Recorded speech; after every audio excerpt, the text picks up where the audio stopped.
వేదికను అలంకరించిన పెద్దలకు విచ్చేసిన అందరికీ ఈఎంటీ తరపున సుస్వాగతం. నా పేరు సుబ్రహ్మణ్యం. నాకు హేమచంద్ర ద్వారా, త్రినాథ్ రెడ్డి ద్వారా, నేతాజీ ద్వారా ఈ ప్లాట్ఫామ్ అనే విషయం తెలిసింది. నేను కూడా ఒక గవర్నమెంట్ స్కూల్లో అందరిలాగే అప్పట్లో చదివాను. కాకపోతే లిటిల్ బిట్ డిఫరెంట్. ఇందాక మేడం చెప్పినట్టు రెసిడెన్షియల్ స్కూల్, అప్పట్లో ఏపీ రెసిడెన్షియల్ స్కూల్స్ కొద్దిగా పాపులర్గా ఉండేవి.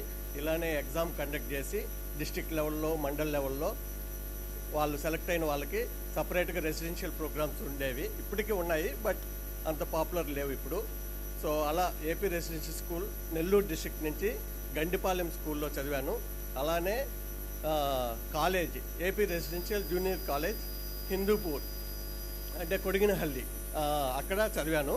దాని తర్వాత ఇంజనీరింగ్ చేసి masters in artificial intelligence in 2000 from Hyderabad central university చదివాను. అప్పట్లోనే 2000లో ఆర్టిఫిషియల్ ఇంటెలిజెన్స్ అనే సబ్జెక్ట్ని టీచ్ చేసేవాళ్ళు అక్కడ. All over India only in Hyderabad central university master of టెక్నాలజీలో ఉండేది.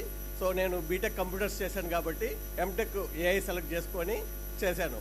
కానీ అప్పట్లో ఉన్న రీసెర్చ్ స్టేజ్ నుంచి కరెంట్గా it is in everyone's mind. So ఒక టెక్నాలజీ డెవలప్ అవడానికి, ఈ స్టేజ్కి రావడానికి టేకెన్ టైం. అట్లానే మీ పిల్లలు ఇప్పుడు మెరిట్ టెస్ట్లో పాస్ అయ్యి ఇక్కడికి విచ్చేసినారు. సో వాళ్ళ ఫ్రూట్ఫుల్ ఇంకా కమింగ్ ఇయర్స్ మీరు చూడాలని ఆశిస్తున్నాను. ఈ విధంగా కృషి చేసిన మా సంస్థ సభ్యులందరికీ ధన్యవాదాలు తెలియజేస్తున్నాను. థ్యాంక్ యూ సుబ్రహ్మణ్యం గారు.